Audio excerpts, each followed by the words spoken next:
창세기 1장 1절에서 2절 말씀입니다. 찾으셨으면 우리 다 같이 한 목소리로 창세기 1장 1절에서 2절 말씀 우리 다 같이 한번 한 목소리로 읽어보도록 하시겠습니다. 태초에 하나님이 천지를 창조하시니라. 땅이 혼돈하고 공허하며 흑암이 깊음 위에 있고 하나님의 영은 수면 위에 운행하시니라. 아멘. 오늘은 성경의 큰 그림이라는 제목으로 여러분과 함께 나눌 겁니다. 성경의 큰 그림으로 나누는데 창세기 1장 1절부터 요한계시록 22장까지 다 읽을 수가 없어서 앞에 두 절만 읽었습니다. 양해 바랍니다. 다음 주는 추석입니다. 다음 주 수요일 예배가 있을지 없을지는 모르겠지만은 아무튼 다음 주 우리가 추석을 앞두고 여러분들에게 추석 특선을 한번 제가 드리고자 합니다. 저는 어렸을 때에 추석이 되면 꼭 받고 싶은 선물이 있었습니다. 그것은 바로 과자 종합 선물 세트였었습니다. 과자 종합 선물 세트가 들어오면은 저는 잠을 이룰 수가 없었습니다. 무엇부터 먹을까? 형이나 누나가 이것을 뺏어가면 안 되니까 내가 이거부터 꼽을 쳐 먹어야지 하고 그런 꿈에 부풀어서 과자 종합 선물 세트가 들어오기만을 손꼽아 기다렸습니다. 그래서 제가 오늘 여러분들에게 추석 종합 성경 세트를 나눠드리도록 하겠습니다. 약간의 과식도 괜찮습니다. 그 대신 제가 오늘은 시간이 적기 때문에 여러분들과 함께 과속을 하도록 하겠습니다. 어지럽더라도 잘 잡으시고 잘 따라오시길 바랍니다. 여러분, 저기에 난간에 걸터 앉아서 찬바람을 쐬면서 잠을 깨려고 했던 청년이 누군 줄 아세요? 유두고예요. 설교를 듣다가 바울 사도가 설교에 기르니까 졸다가 떨어져서 죽었대요. 그런데 이 친구 이름 하나는 잘 지었어요. 죽은 줄 알았는데 이름이 유두고, 다행이다 그런 뜻이에요. 죽은 줄 알았는데 하나님께서 은혜로 살려주셨어요.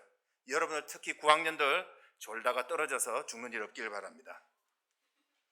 여러분 100년 전 우리 조상들은 한 끼 식사를 이만큼 먹었대요. 한 끼 식사입니다. 밥그릇을 한번 보세요. 그리고 오른편에 있는 국그릇을 한번 보세요. 여러분 지금 이분이 지금 4인 가족을 대표해서 4인분을 떠온 게 아닙니다. 이분 혼자서 소반을 받은 겁니다. 여러분 오늘 여러분들과 함께 100년 전 우리 조상들은 언제 또다시 저런 식탁을 맞이할지 몰라서 미리 과식을 해두었지만은 오늘 여러분들과 함께 하나님의 말씀을 과식하도록 하겠습니다. 그러니까 여러분들 오늘 과속도 있고 과식도 있으니까 하나님의 말씀을 많이 먹어두시길 바랍니다. 여러분 창세기 1장에는 가장 많이 반복되는 단어가 있습니다. 하나님께서 어떻게 하셨다고요? 가라사대 있으라 하시니 그대로 된 겁니다. 창세기 1장을 보면은 가장 반복적인 단어가 바로 하나님께서 있으라고 한 거죠. 그걸 우리식으로 말하면은 가라사대라고 말을 했던 겁니다. 하나님께서 이 세상 천지만물을 창조하신 것을 우리 모두는 다 믿습니다. 그러는데 하나님의 말씀이 있기 이전의 세상은 두 가지로 특징이 됩니다. 하나는 혼돈했었고 하나는 공허했었습니다. 혼돈이라는 말은 하나님의 말씀이 있기 이전의 세상은 뒤죽박죽이었었고 하나님의 말씀이 있기 이전에는 텅 비어 있었다라는 겁니다. 그런데 하나님께서 말씀하시니까 뒤죽박죽이었던 세상은 질서가 짝짝짝짝 잡혔고 그리고 텅 비어 있던 세상은 하나님의 말씀으로 풍성해지신 것이죠. 하나님의 말씀으로 말미암아 질서가 없었고 텅 비어 있던 세상은 아주 생명으로 넘치는 것으로 풍성해지고 말았습니다. 마찬가지입니다. 오늘날 여러분도 우리들의 삶이 규모가 없고 우리 마음이 무엇을 먹어도 무엇을 해도 텅 비었다면 무엇이 없기 때문일까요? 하나님의 말씀이 여러분들 가운데서 거하지 않기 때문입니다. 여러분 에베소서에서는 이런 말씀을 합니다. 성령 충만함을 받아라. 골로새서에는 똑같은 말을 이렇게 표현합니다. 그리스도 예수의 말씀이 너희 가운데 풍성히 거하여. 여러분 성령 충만이라는 말은 말씀 충만이라는 것입니다. 성령이 충만하면 우리가 변화되어 기쁨이 넘쳐나고 성령이 충만하면 우리 가운데 말씀이 넘쳐나서 우리들에게 기쁨이 넘쳐나는 것뿐만 아니라 우리의 삶의 질서가 잡히는 것입니다. 하나님의 말씀은 우리 가운데 거할 때에 우리로 하여금 역동적으로 만들고 기쁨이 넘쳐나게 만들고 우리로 하여금 질서 있게 만들어내는 것입니다. 하나님의 말씀은 왜 그럴까요? 하나님의 말씀 속에는 예수님이라는 단어와 하나님의 나라라는 이 두 가지 단어가 있기 때문입니다. 예수 그리스도를 통하여 세우시는 이 하나님의 나라, 이것이 성경 전체가 가고자 하는 이야기입니다. 이제 창세기부터 한번 가보도록 하겠습니다. 하나님께서 천지 만물을 창조하시고 자기의 형상을 따라 지음받은 사람에게 이 모든 것을 맡겼습니다. 하나님은 자기 형상을 닮은 그 사람에게 이 땅을 다스리는 이 땅의 대리 통치자로 세우셨던 겁니다. 이 세상의 이 대리 통치자, 이 인간은 이 왕으로서 하늘에 계신 하나님의 약속과 그 명령을 따르기만 한다면 왕으로서 이 세상에 영원토록 다스릴 수 있는 자격을 가진 그러한 존재였었습니다. 그러나 하나님과의 약속을 어겨버림으로 말미암아 이 세상에 죄가 들어왔고 죽음이 들어오게 된 것이죠. 하나님의 형상을 가지고 있었지만은 에덴 동산에서 쫓겨났고 죄로 인하여서 죽을 수밖에 없는 그 사람들을 하나님께서 불쌍히 여기셔서 하나님께서는 그들로 하여금 하나님 앞에 나와 살 길을 열어주셨습니다.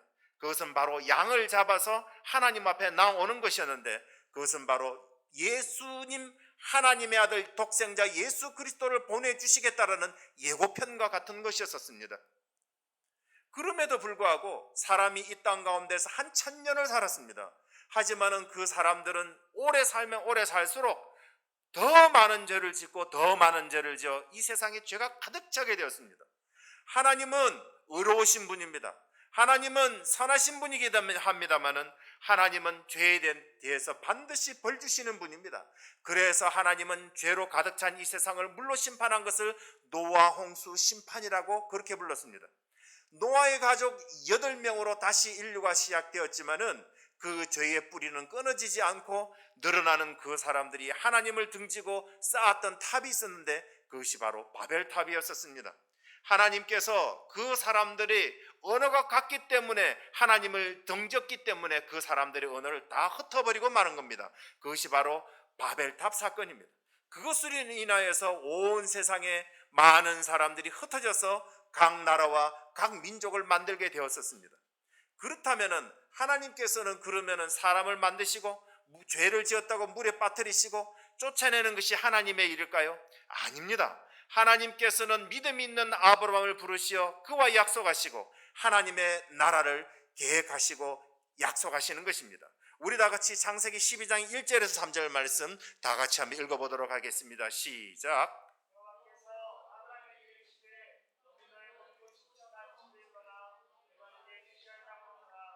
내가 너로 큰 민족을 이루고 내게 복을 주어 내 이름을 창대케 하리니 너는 복의 근원이 될지라. 너를 축복하는 자에게는 내가 복을 내리고 너를 저주하는 자에게는 내가 저주하려니 땅의 모든 족속이 너를 인하여 복을 얻을 것이니라 하신지라.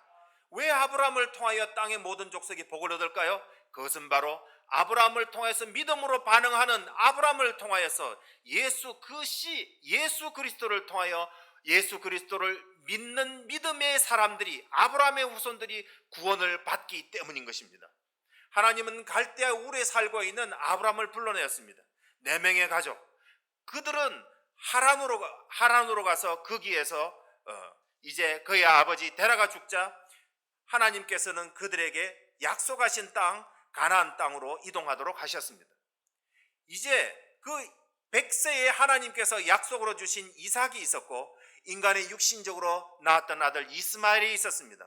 하나님은 이제 약속으로 준 이 이삭을 통하여서 에서와 야곱을 주시고 하나님은 일방적으로 야곱을 택하시며 야곱에게 4명의 부인과 12명의 남자 아들을 주셨습니다. 그 야곱에게는 특별한 아들 11번째 요셉이 있었습니다. 이 요셉을 통하여서 70명의 식구가 구원을 얻는, 그렇게 하여 70명의 식구가 가나안 땅을 떠나서 애굽으로 가는 이야기가 바로 창세기의 끝 이야기가 되겠습니다. 하나님은 야곱의 식구들을 통하여서 야곱에게 이스라엘이라고 이름을 붙이시고 야곱의 12아들을 통하여서 하나님의 나라 12, 하나님의 나라를 만드는, 하나님의 백성을 만들어내는 것을 볼 수 있습니다. 지금부터 12라는 숫자는 하나님의 백성의 숫자라는 것을 기억하시기 바랍니다. 이 12가 어디까지 간다고요? 요한계시록 끝까지 가는 것을 볼 수 있습니다. 이제 세월은 430년이 지났습니다. 그들은 손님으로 70명이 갔지만은 이제 430년이 지나자 그들은 노예로 신분이 바뀌어버리고 말았습니다. 그들은 괴로워서 하나님 살려주세요 고함을 질렀더니 하나님께서 그들에게 주신 응답이 무엇일까요? 레이지파에 어떤 사람이 장가를 들었다는 이야기로부터 하나님의 답이 오기 시작을 합니다. 장가를 들어 누구를 낳았어요? 모세를 낳았습니다. 자세한 내용은 이집트 왕자를 보시길 바랍니다. 여러분, 이 모세가 지금 출애굽을 하려면 몇 년이 걸려요? 80년이 지납니다. 이제 이 모세가 그의 형 아론과 함께 바로 임금 앞에 가서 이야기를 합니다. 내 백성을 보내시오. 그랬더니 바로 임금이 바로 거절을 합니다. 하나님이 누구간데 안 돼 하고 거절하자 하나님이 누군지를 모른단 말입니까? 하나님이 누군지를 알려드리겠습니다 하면서 그에게 보여준 것이 바로 10가지 재앙입니다. 10가지 재앙은 피, 개구리, 이, 파리, 악질, 독종, 우박, 메뚜기, 흑암, 장자의 죽음에 이르기까지 이것은 단순히 하나님의 능력을 보여준 것이 아니라 애굽의 신들보다도 뛰어난 분이시며 이분이 하나님이 어떻게 해요? 이스라엘의 하나님이시며 창조자의 하나님인 것을 그의 권능을 통하여 보여주는 놀라운 사건이었습니다. 하나님은 이 사건을 통하여서 하나님이 어떠한 분인지 하나님이 모르는 애굽 사람에게 하나님이 누군지를 보여줬고 그리고 이스라엘을 애굽화된 이스라엘 사람들에게 앞으로 섬겨야 될 하나님이 누구인지를 보여줬고 성경을 읽는 오고 오는 하나님의 백성들에게 하나님이 누구인지를 보여주는 그런 사건이었습니다. 10번째 재앙인 이 유월절 아비벌 1월 10일 날 양을 가지고 있다가 14일 날 저녁에 되어 양을 잡아 그 피를 문지방과 문설주에 바르면은 죽음의 천사가 날아와서 피네 하고 넘어갔다라는 거죠. 피 없네 그럼 들어가서 죽여버렸다라는 겁니다. 이것은 무엇에 대한 예고편일까요? 예수 그리스도, 유월절 어린 양 되신 예수 그리스도. 성경 곳곳에서는 어떻게 해요? 그 피로 말미암아 그 피를 믿는 사람들에게는 어떻게 해요? 구원을 주신다는 예수 그리스도의 어떻게 해요? 약속이 곳곳에 숨어 있는 것을 볼 수 있습니다. 이 어린 양 되신 예수 그리스도, 유월장을 어린 양 되신 예수 그리스도께서 어떻게 해요? 저 유월절에도 나타난 것을 볼 수 있습니다. 이제 하나님께서는 이스라엘 백성들을 이끄시어 그 크고 권능의 손으로 말미암아 급하고 강한 바람으로 홍해를 갈라놓습니다. 홍해를 마른 땅처럼 지나고 그들은 하나님의 산 시내산에 다다라서 거기에서 하나님과 언약을 맺는 것을 볼 수 있습니다. 그래서 하나님께서는 그들에게 율법을 주시고 하나님의 백성으로 거룩하게 살아가는 율법을 주시고 하나님 앞에 나올 수 있는 하나님이 그들과 함께하는 임마누엘이라는 성막을 그들에게 주는 것을 볼 수 있습니다. 그 이야기가 어디에 기록되어 있다고요? 출애굽기에 기록되어져 있습니다. 여러분, 구약 성경에서 가장 중요한 구절을 꼽으라 그러면은 저는 출애굽기 19장 5절 6절을 꼽을 수 있습니다. 다 같이 한번 읽어볼까요? 시작.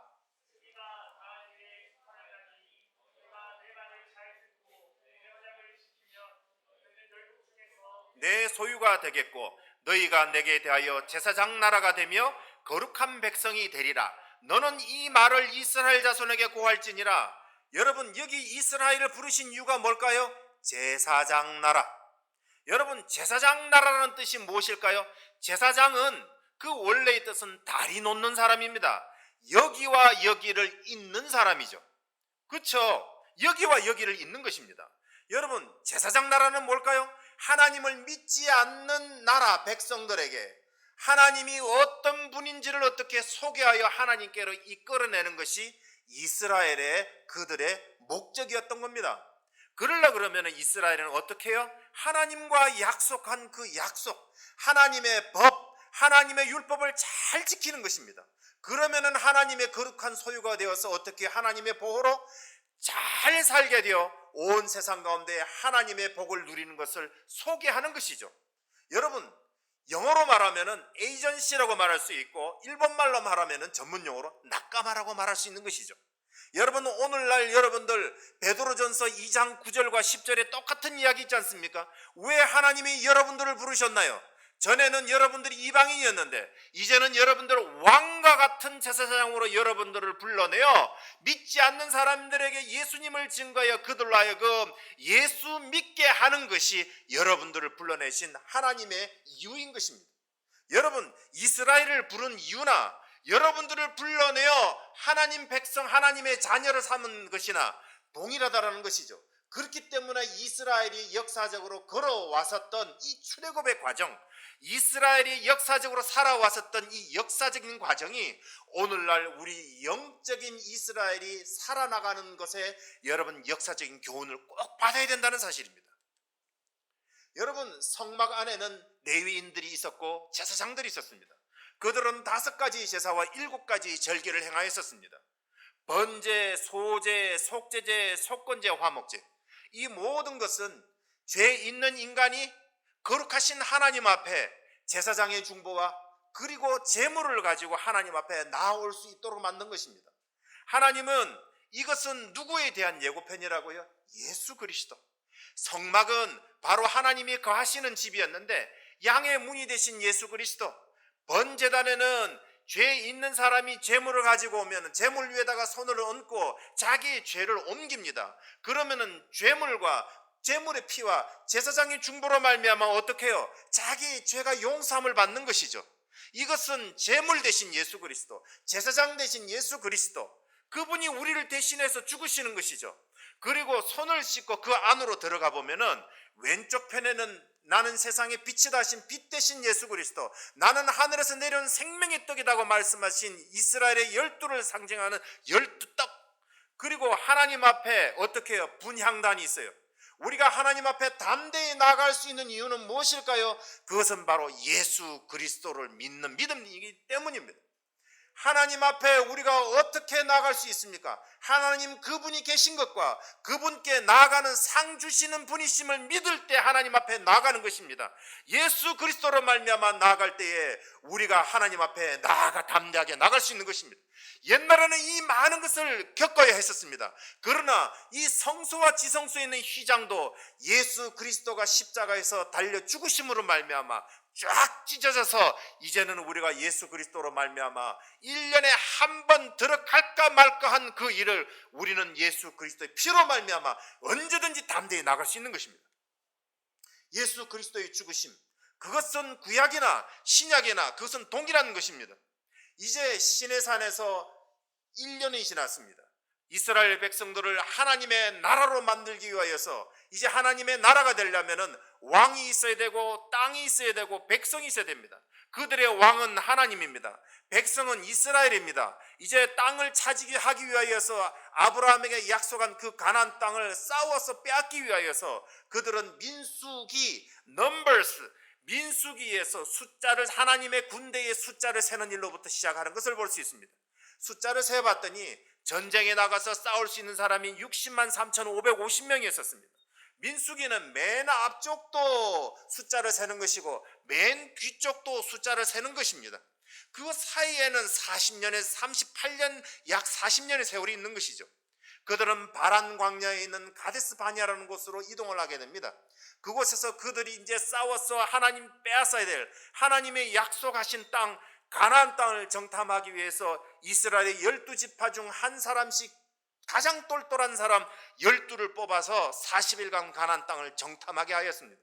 그들은 40일이 지나자 돌아와서 보고대회를 하였었습니다. 그런데 보기는 같이 보았는데 의견도 동일하게 일치가 되었는데 문제는 뭐냐면 그 결과가 완전히 달랐습니다. 결과는 10대 2, 쪽수는 10대 2였었습니다.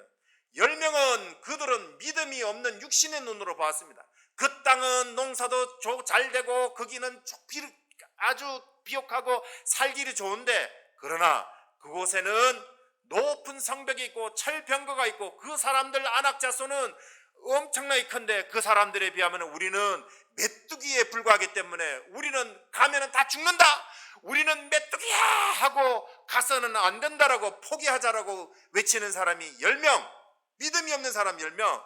아니다, 여호수아와 갈렙은 하나님께서 우리에게 주시기로 하였기 때문에 그들은 우리의 밥이다. 그래서 밥파와 메뚜기파가 싸웠는데 누가 이겼을까요? 믿음대로 이겼으면 좋기는 하겠지만은 쪽수 10대2 믿음이 없는 그들이 이겨버리고 말았습니다. 그래서 하나님은 믿음이 없는 자들은 그 땅에 들어갈 수 없다라는 것을 어떻게 해요? 민수기를 통하여 보여주십니다. 그래서 그들은 2주면은 들어갈 수 있는 그 가나안 땅을 38년간 뱅뱅 돌다가 17분마다 한 명씩 죽어 넘어지는 그런 일이 있었습니다. 왜요? 믿음이 없었기 때문에. 믿음이 없이는 하나님을 기쁘시게 못합니다. 믿음이 없이는 하나님의 나라에 들어가지 못한다는 것을 민수기를 통하여 우리에게 보여줍니다. 우리는 이런 노래를 부릅니다. 며칠 후 요단강 건너가 만나리. 그랬는데 이 광야에서는 유행했던 노래가 있습니다. 그 노래가 뭔 줄 아세요? 17분 후 요단강 건너가 만나리. 왜요? 믿음이 없었기 때문에. 믿음이 없이는 하나님을 기쁘시게 못했기 때문에 광야에서 옛세대가 죽고 38년 후에 요단 동편 모압 평지에서 새로 탄생한 다음 출애굽 2세대들을 모아놓고 모세가 유언을 남기게 됩니다. 그것이 바로 신명기.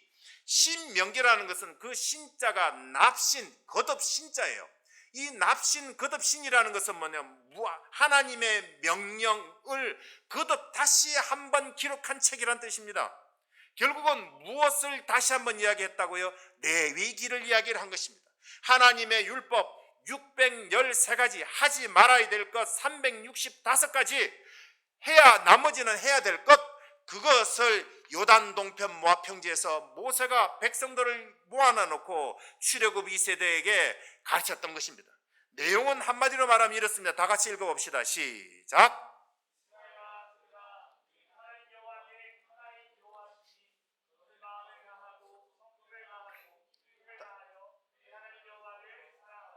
하나님은 모세의 입을 통하여서 이야기를 했습니다. 하나님, 나를 사랑해다오. 율법을 지킴으로 나를 사랑해다오. 그렇게 하나님은 요구하셨습니다.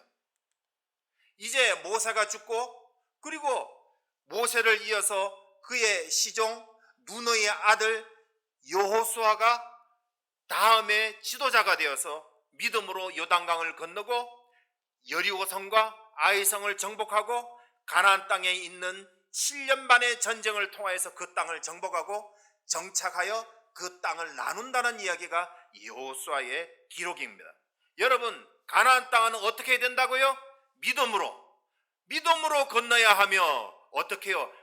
약속을 따라서 싸워서 쟁취해야 되는 것이 하나님의 나라인 것을 우리에게 이야기하고 있습니다.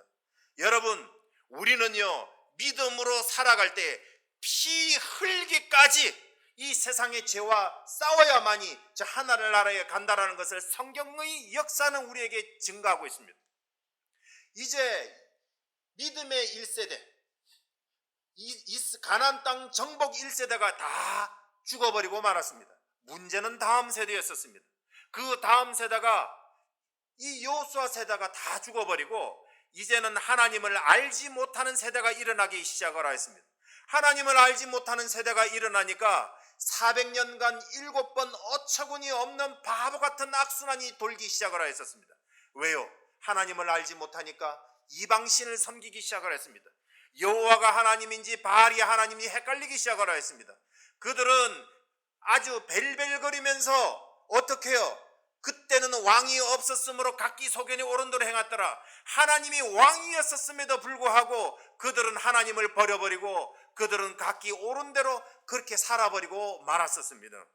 그래서 하나님을 멀리 떠날 때마다 자기들이 쫓아내지 못한 이방 민족이 와서 그들을 먹어버리고 말았고, 그들이 지었던 그 죄들이 자기들의 삶을 먹어버리고 그들의 자유를 뺏어가버리고 말았습니다. 그럴 때마다 하나님 살려주십시 하고 외치면은 하나님께서는 그들의 외침을 들으시고 그들에게 구원하는 지도자들을 보내주셨는데 그 사람들을 누구라 부르냐? 사사라고 불렀습니다. 온니엘과 예웃, 삼갈, 드보라, 입다와 입산, 엘론과 압돈, 기드온과 돌라와 야일, 삼손까지 12명의 사사들을 보내주셨습니다. 하지만 사사들을 보낼 때만 반짝했었고 사사들이 죽고 나면 다시 옛날에 죄된 삶으로 돌아가는 것을 볼 수 있었습니다. 심지어 사사들조차도 하나님을 제대로 이해하지 못했기 때문에 사사들도 죄를 짓는 일에 동참하는 것을 볼 수 있습니다.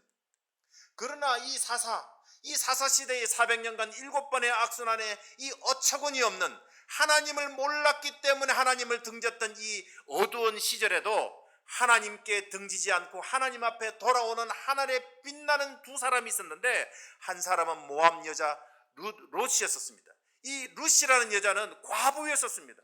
남편이 일찍 죽었고 그리고 살 길이 막연하였었습니다. 여호와의 성에도 들어오지 못하는 이방 여자였었습니다. 그런데 이 여자가 자기 시어머니, 과부 시어머니를 쫓아서 가나안 땅으로 돌아왔습니다. 모든 사람을 하나님을 등져서 하나님을 떠나고 있을 때 이 여자만은 어머니의 백성이 내 백성이요 어머니의 하나님이 내 하나님입니다. 하나님께로 돌아오는 이 여인을 하나님께서는 하나님의 품으로 받아주셨습니다. 보아스라는 예수님을 예표하는 사람을 통하여서 받아주시고 그 사이의 계대 결혼을 통하여서 탄생한 사람이 누굴까요? 바로 다윗의 조상이었었고, 이 믿음으로 하나님께 돌아온 이 불쌍한 이방 여인을 통하여 하나님께서는 다윗 왕을 주셨고 그 다윗을 통하여서 우리 구주 예수 그리스도를 주셨다는 사실입니다. 그러니까 이 룻기를 통해서 우리에게 주시는 교훈이 뭘까요? 어떠한 어려움과 아픔과 상처 가운데서도 주님께 돌아오면 주님께서는 받아주시고 위대한 가문으로 만들어주신다는 교훈이 바로 룻기의 교훈이 되는 것입니다. 또 한 사람은 애를 낳지 못하는 한나라는 한많은 여자의 아들이 바로 삼엘이었습니다. 사무엘. 이 사무엘은 사사시대를 막을 내렸던 사람입니다. 그런데 이 마지막 사사로서 이 사무엘이 그렇게 잘 다스렸습니다마는 그의 아들들 두 사람으로 인하여서 이스라엘 백성들이 왕을 달라고 이야기를 했었을 때에 그들은 하나님이 왕임에도 불구하고 왕을 달라는 그 이야기를 사무엘은 들어줄 수밖에 없었습니다. 그렇게 해서 베냐민 지파 기스의 아들 사울을 뽑아 주었습니다. 베냐민 지파 기스의 아들은 생긴 것은 잘생겼습니다. 보통 사람들보다도 목이 하나 더 있었습니다. 모든 사람들은 외모에 만족하고 그를 왕으로 세우는 것을 찬성했었습니다. 그러나 그가 왕이 되었을 때는 아주 겸손한 사람이었습니다마는 세월이 지나자 그는 교만하여 하나님을 그의 마음속에서 뽑아내어버리고 하나님을 등져버리고 말았습니다. 하나님을 등진 이 왕을 향하여서 하나님께서는 이제 길보아산 전투에서 블레셋과의 싸움에서 죽임을 당하게 하였고, 하나님께서는 두 번째 임금 다윗을 세우게 하셨습니다. 다윗은 하나님의 마음에 합한 사람이었습니다. 그렇기 때문에 하나님께서는 그에게 다윗의 가문을 통하여서 영원한 왕을 주시기로 약속하셨습니다. 사무엘하 7장을 통하여서 다윗의 가문을 통하여서 메시아를 주시기로 약속하셨습니다.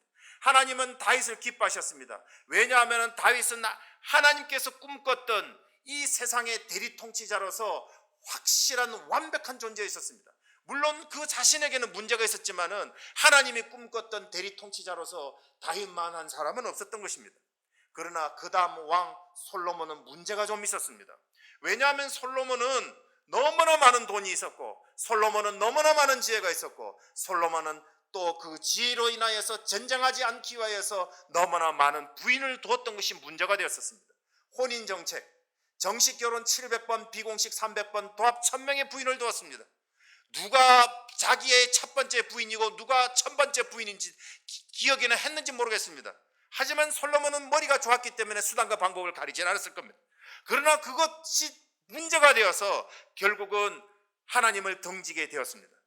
그렇게 하여 이 솔로몬 때문에 솔로몬의 그 다음 아들 르호보암 때에 나라가 두 개로 쪼개져 버리고 말았습니다. 남쪽은 유다라고 불렀고 북쪽은 이스라엘이라고 불렀습니다. 북쪽은 10개의 지파가 다스렸고 남쪽은 2개의 지파가 다스렸습니다. 북쪽 이스라엘은 19명의 왕이 다스렸고 남쪽은 20명의 왕이 다스렸는데 북쪽은 19명의 왕이 다스렸음에도 불구하고 제대로 된 인간이 하나도 없는 거예요. 하나님을 등지고 이놈들은 단과 베델에다가 금송아지 신상을 만들고 찾아가는 서비스, 오케이 서비스를 했어요. 굳이 예루살렘까지 내려갈 필요 없다. 단과 베델 휴전선 그 모퉁이와 저 끝에다가 금송아지 신상을 차려놔놓고 그 안에서 서비스를 했어요. 그러다가 나중에 아합 임금 때에 이제는 금송아지 신상도 시시하니까 이제는 바알과 아사레의 종교로 바꿔버리고 말았어요. 결국은 그래서 나라가 망해버리고 말았습니다. 남쪽 유다는 그래도 8명의 하나님을 섬기는 임금이 있은 것이 그나마 다행이었었습니다. 그때에 나타난 선지자들이 있었습니다. 선지자들은 외칩니다. 여러분, 하나님께로 돌아가십시오. 회개하십시오. 회개하지 않으면 여러분들은 다 쫓겨나게 될 것이고 여러분들은 나라가 망하게 될 것이며 포로로 끌려가게 될 것입니다. 회개를 외쳤지만 결코 그들은 돌아오질 않았습니다. 그렇게 해서 북쪽 이스라엘은 주전 722년에 아시리아 나라에 망해버렸고 남쪽 유다 나라는 주전 586년에 바벨론이라는 나라에 포로로 3차에 끌려가 버리고 말았습니다. 그들은 이제 너무 늦어버리고 말았습니다.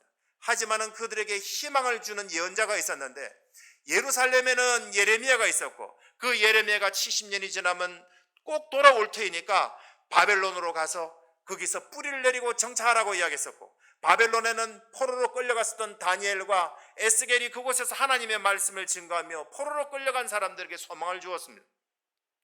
세월이 70년이 지나자 예레미야의 약속대로 3차에 걸쳐서 그들은 돌아오게 됩니다.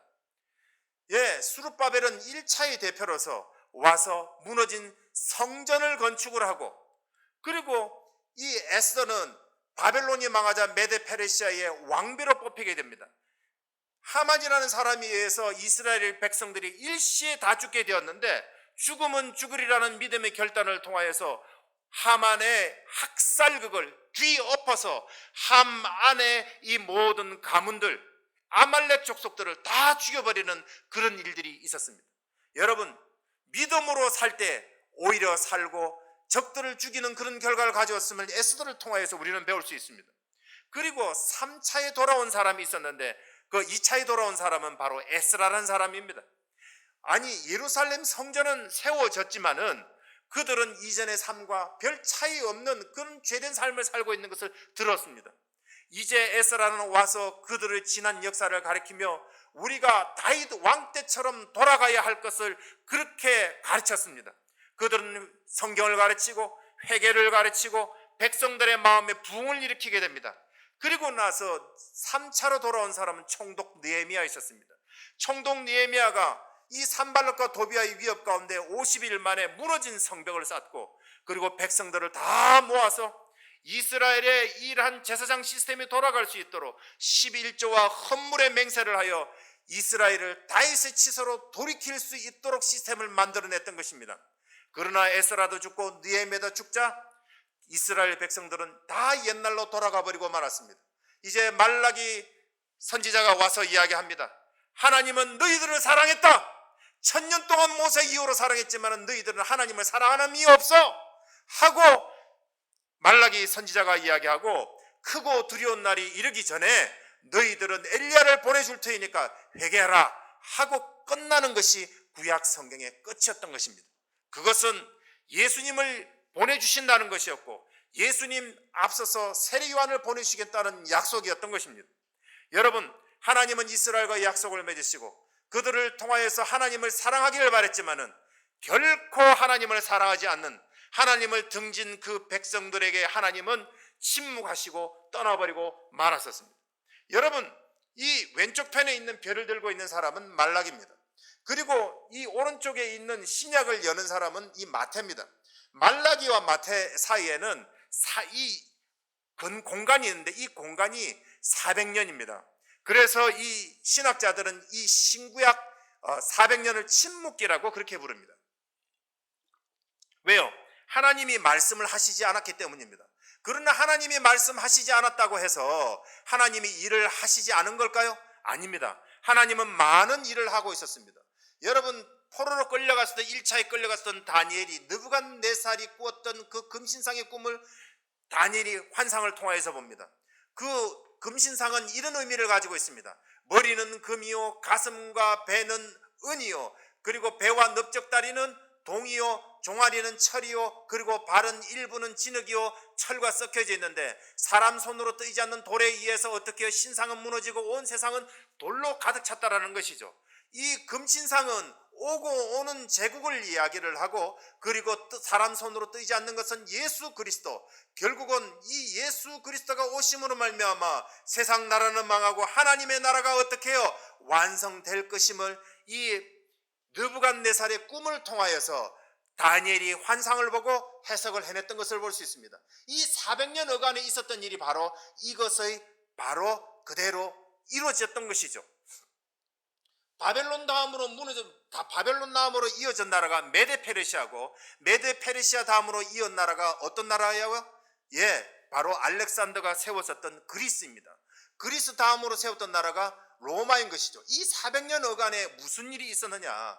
알렉산더는 표범처럼 온 세상을 다니면서 이 사람이 20살에 정복 전쟁을 나갔다가 33살에 죽게 되는데, 이 사람이 끝까지 이 지구에 자기가 점령할 수 있는 끝까지 가서 가는 곳곳마다 무엇을 세웠느냐? 첫 번째는 스포츠 센터를 세우고, 또 하나는 학교를 세우게 됩니다. 그래서 점령했던 온 세상의 사람들이 무엇을 통일시키느냐? 언어를 통일시키게 됩니다. 그래서 예수님께서 복음의 사역을 완성하시고 그리스도의 복음을 온 세상으로 증거될 때에 신약 성경이 무엇으로 쓰여졌을까요? 그리스 코인의 헬라어로 기록된 것을 볼 수 있습니다. 하나님은 온 세상을 어떻게 해요? 복음이 용이하게 쉽게 증거될 수 있도록 그리스 알렉산더를 통해서 온 세상을 언어를 통일시켜놨습니다. 그리고 두 번째로는 이 알렉산더의 이 후손불 좀 되는 안티오코스 에피파네라는 사람이 워낙 이스라엘을 괴롭히자 마카비라는 사람의 제사장들에 의해서 혁명이 일어나 쥐구멍에 뱉을 날처럼 100년간의 독립을 가져오게 됩니다. 그때에 독립을 가져왔다가 로마가 다시 이 이스라엘을 먹어버리게 되죠. 그때 그 사람들은 무엇을 깨달았느냐 하면은 우리에게는 메시아가 필요하다. 참 메시아가 와야만이 진짜 독립을 얻을 수 있게 된다. 그래서 그들에게는 메시아를 기다리는 메시아 사상이 강하게 일어났습니다. 그래서 세례 요한이 회개 운동을 일으켰었을 때에 수많은 사람들이 세례 요한에 왔고, 세례 요한은 보라 세상죄를 지고 하는 하나님의 어린 양이라 하면서 예수님께 수많은 사람들을 어떻게 해요? 메시아께로 이끌어냈던 사람이 바로 세례 요한이었던 것입니다. 그리고 로마가 온 세상을 점령을 할 때에 로마가 모든 길은 어디로 통한다? 로마로 통하는 것이죠. 그래서 로마는 온 세상을 정복을 하면서 26개의 군단, 보조군단 26개, 총 52개의 군단, 50만 명의 군인으로 온 세상을 다니면서 길을 닦아냈습니다. 그리고 치안의 안정을 가져오면서 1세기에 수많은 복음의 사역자들이 그렇게 빨리 안정적으로 복음을 그리스말로 전파할 수 있었던 덕은 어디에 있었다? 바로 로마가 닦아놓은 길 때문에 있었습니다. 그 가운데에 예수 그리스도가 탄생하신 것입니다. 4개의 물로 구획되진 갈릴리 바다와 요단강과 사해와 지중해와 기다란 땅 이스라엘, 유대와 그리고 이 사마리아와 갈릴리 지역과 베레아 지역으로 나누는 이 4개의 도로 나누는 이곳에 예수 그리스도가 오셔서 세례를 받으심으로 공생애를 시작을 하셨고, 예수 그리스도의 이 복음의 사역, 고난당하시고 죽으시고 그리고 3일 만에 부활하심으로 말미암아 복음의 사역을 완성하라 했습니다. 이제 예수님께서 부활하시고 승천하신 후에 약속한 대로 승천하신 후 열흘 후에 그들에게 성령이 오게 되었습니다. 오순절날 마간 요한의 다락방에 모여있는 120명에게 성령이 임하자 그들은 완전히 다른 사람이 되었습니다. 이제 다른 사람이 되어서 예수 복음을 증거하기 시작하려 했고, 그들의 능력이 임하니까 죽은 사람이 살아나고 병자가 일어나기 시작하고 예수 그리스도의 복음이 증거되는 곳에 어떻게 해요? 그곳에서 교회가 생겨나기 시작을 하였었습니다. 하지만은 복음이 증거되는 곳에는 핍박도 있었고, 예루살렘에서 흩어지게 되었고, 사마리아에서 온 땅으로 흩어져서 복음을 증거하게 되었었습니다. 그 일이 오늘날 우리에게까지 오게 되었습니다. 이것이 바로 사도행전 끝입니다. 이제 마지막 남은 요한계시록을 하고 이제 한 10분 후면 다 마칠 거니까 여러분은 눈을 다시 한번 불을 떠주시길 바랍니다. 이제 30년이 지났습니다. 예수님이 부활하시고 죽으시고 복음이 1차 증거된 후에 1차 박해 이후에 30년이 지나게 됐습니다. 이 사람은 밤모섬의 지중해에 있는 밤모섬에 유배되었던 예수님의 마지막 제자 사도 요한입니다. 이제 백발의 노인이 되어 이제 해변가에 앉아있는 주의 날에 이제 하늘에서 음성이 들렸었습니다. 왜요? 그 당시에 이 도미티안이라는 황제가 로마를 다스리고 있었는데 예수 믿는 사람들을 이유도 없이 황제 숭배를 하지 않는다. 로마의 정책을 반대한다 하는 빌미로 인해서 죽이고 잡아가두고 재산을 빼앗고 예배드리지 못하도록 하였었습니다.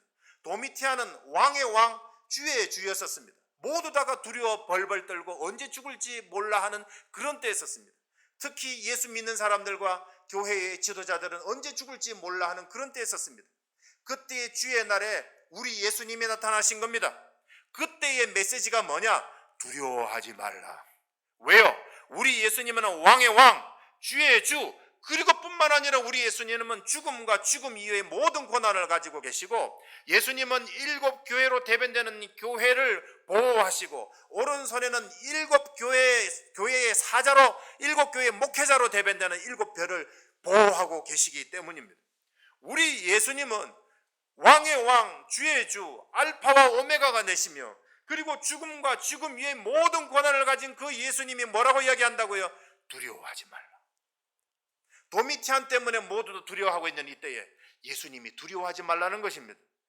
이 예수님을 두려워하지 마는 것이, 두려워하지 않고 예수님을 바라보는 것이, 그것이 바로 고난과 핍박을 이기는 가장 첫 번째 비결이었던 것입니다. 우리 예수님은 천상에서 우리의 보잘것없는 예배를 받으시고, 7등불과 내생물과 24장로와 천군 천사의 찬양 가운데 우리 보잘것없는 성도들의 기도와 찬송을 받으시고 계시며, 그 유다의 사자 다윗의 뿔이 죽임당하신 어린 양이 왕이 되셔서 지금 이 세상을 통치하고 계신다라는 것이죠. 우리 이 예수님께서 7개의 인을 떼시고 7개의 나팔을 부시며 믿는 자들로 하여금 이 고난과 이 핍박 가운데서 어떻게 믿음을 지키고 예수 그리스도의 피로 씻음받아 우리 예수 앞에 나올 때에 어떻게 해요? 그 눈물을 닦아주시고 우리 예수 앞에 나올 때에 하늘의 천국 잔치에 참여시켜 줄 것이며, 불신자라 할지라도 우리 주님께서는 7개의 나팔을 부시면서 저벅저벅 오시면서 악인이라도 죽는 것을 원치 않으시는 우리 주님께서 7개의 이 나팔을 불며 회개하라고 외치지만은 이 세상 사람들은 회개하지 않는 것을 볼 수 있습니다. 그렇다면은 우리 믿는 사람은 이 마지막 때에 우리가 무엇을 해야 할까요? 요한계시록 10장입니다. 크고 힘센 천사가 이렇게 이야기를 합니다. 무지개를 위에 이고 그리고 구름을 입고 아주 큰 덩치 큰 천사가 한 발은 바다를 밟고 한 발은 육지에다가 밟고 오른손은 맹세의 손을, 왼손에는 이 두루마리 책을 가지고 있으면서 맹세를 하는데, 선지자들이 이야기했던 것처럼 마지막 7번째 나팔이 불면은 예수 그리스도가 반드시 오셔서 세상 나라를 다스리시고 영원한 하나님의 나라를 다스릴 것이다 하고 7번째 나팔이 불면은 반드시 우리 예수님께서 오실 것을 선포하는 것을 볼 수 있습니다. 그렇기 때문에 이제 곧 예수님이 마지막 나팔 불기 전에 오실 터인데 우리가 해야 될 일이 뭘까요? 그것은 바로 천사의 손에 있는 성경책을 먹는 것입니다. 복음을 먹고 우리가 그것을 입에는 달고 배에서는 쓴 이 하나님의 복음을 먹고 우리가 어떻게 해야 될까요? 땅끝까지 이르러 복음을 증거해야 된다는 것이죠. 1260일 42달 한때 두때 반때 3년 반 초림으로부터 재림에 이르는 기간까지 오늘날 이 고난과 이 핍박 가운데 성도가 해야 될 마땅한 일은 그리스도의 복음을 우리가 먹고 복음을 증거해야 된다는 것이죠.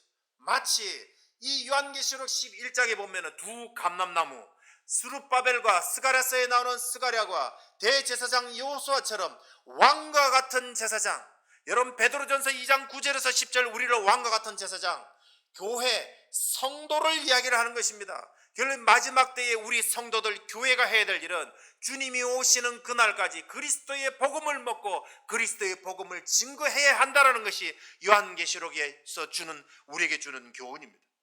그러나 이 교훈을 받아서 복음을 온 세상까지 다음 세대와 열방까지 증거해야 합니다 불구하고, 그러나 마귀는 호락호락하지 않습니다.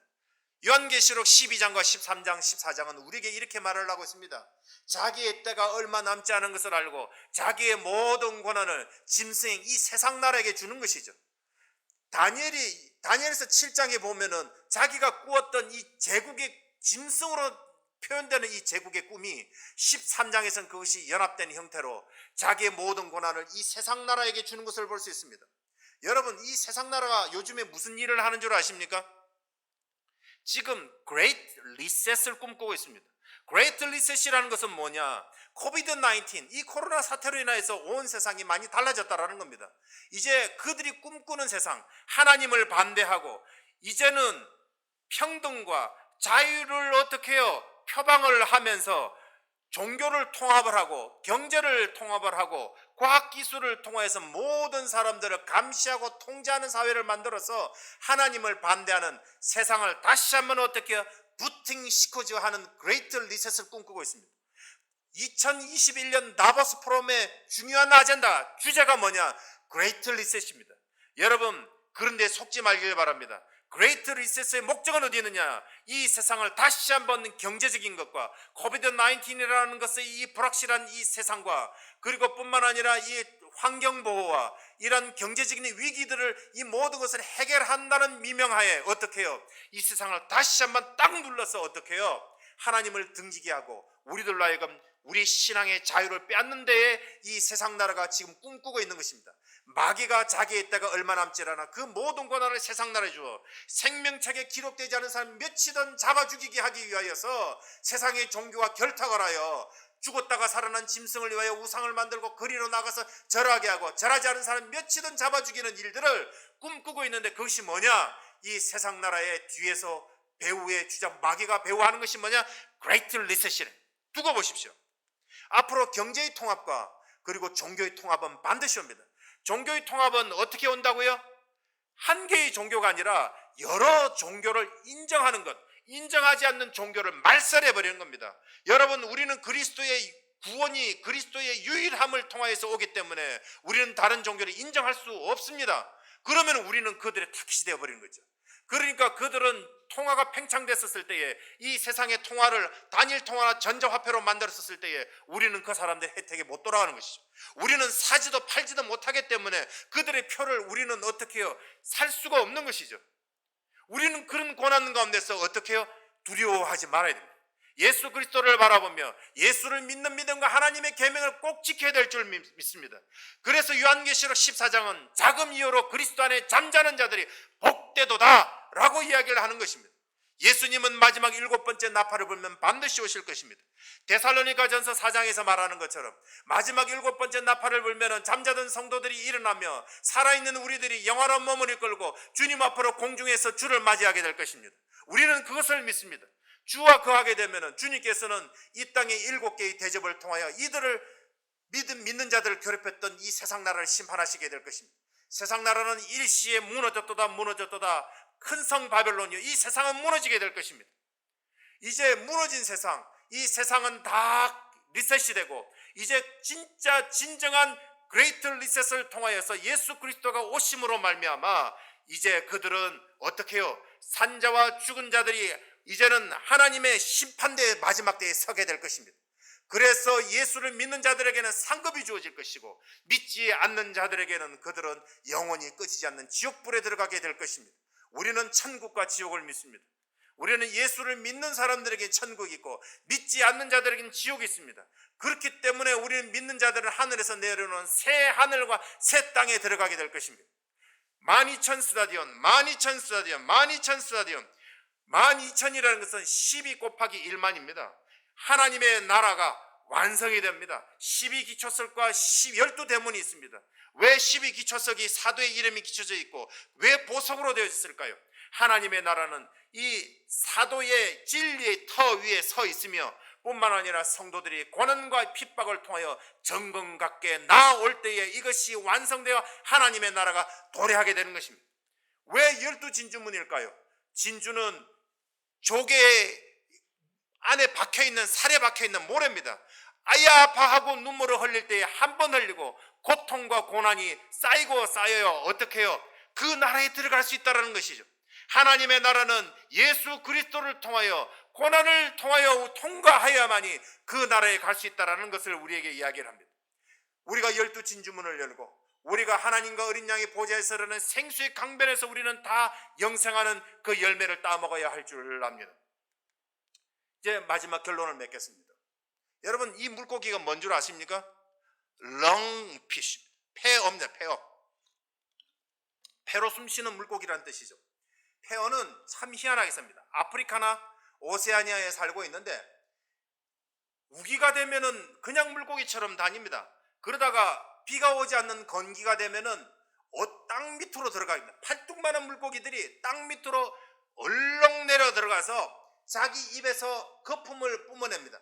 거품을 뿜어내면은 자기의 몸을 다 삥 둘러싸면서 이렇게 집을 만들어내는 겁니다. 밖에는 이제 비가 오질 않아서 딱딱한 땅이 됩니다. 일부 지혜로운 아프리카 사람들은 물고기를 잡기 위해서 딱딱한 논이나 밭으로 가서 삽으로 가지고 잠자고 있는 렁피쉬를 깨워서 그 물고기가 가지고 있는 집 안에 있는 물만 쭉 마시고 저 물고기가 맛이 없기 때문에 탁 버려버립니다. 그리고 죽어버리고 맙니다.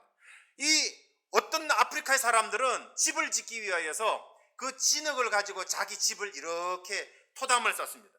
그런데 참 재미있는 것은 그 토담에 갑자기 1년 혹은 2년 만에 비가 억수 같은 비가 오면은 갑자기 자기 집 토담에 있는 벽에서 물고기들이 쏟아져 나오기 시작하고 있습니다. 왜냐하면 진흙 속에 갇혀있던 렁피쉬들이 물을 만났기 때문에 자기의 알을 깨고 자기 집의 거푸집을 깨고 이렇게 기어 나오는 것을 볼 수 있습니다. 참 희한한 물고기입니다. 오늘날 대한민국에, 오늘날 전 세계에 이 하나님을 믿다가 교회에 나가지 않는 렁피쉬와 같은 사람들이 너무나 많이 있습니다. 그런 사람들을 교회에 안 나가는 성도, 다른 말로 가난한 성도들입니다. 그 사람들은 예수를 믿는 것도 아니고 안 믿는 것도 아닙니다. 그 사람들은 교회를 안 나가기 때문에 안 믿는 것 같은데 또 물어보면 또 믿어요. 그 사람들은 생명이 없는 것 같은데도 잠시 생명을 보유하고 있는 사람들입니다. 그 사람들은 누구를 기다리고 있는 줄 압니까? 성령의 단비를 기다리고 있습니다. 또 하나님의 말씀을 증거하는 정말로 성령과 복음의 열정을 가지고 있는 사람들의 복음의 소식, 복음의 단비를 기다리고 있는 사람들이 너무나 많이 있습니다. 오늘날 우리가 해야 될 일은 무엇일까요? 렁피쉬처럼 예수를 믿다가 일시 믿지 않는 사람들에게 성령의 단비, 그리스도의 말씀을 증거하는 일도 우리에게 필요합니다. 믿지 않는 사람들에게 열방과 다음 세대로 가서 예수를 증거해야 합니다. 성경은 우리에게 복을 주는 책입니다. 성경은 우리에게 구원을 주는 책입니다. 성경은 우리에게 예수 그리스도를 가르쳐주고 성경은 우리에게 하나님의 나라를 가르쳐줍니다. 성경은 우리에게 성령에 대해서 우리에게 가르쳐주고 있습니다. 여러분, 그리스도의 말씀이 여러분들 가운데 풍성히 가면 성령이 여러분들에 가며 여러분들 나이가 복음의 진리로 이끌어 하나님의 말씀을 담대하게 증거하는 사람들로 만들게 될 것입니다. 여러분, 이까지가 지금 성경의 큰 그림입니다. 제가 여러분들과 함께 지금 한 45분 여기까지 달려왔습니다. 그리스도 예수의 말씀이 종합선물 세트로 여러분들에게 가득 차길 바랍니다.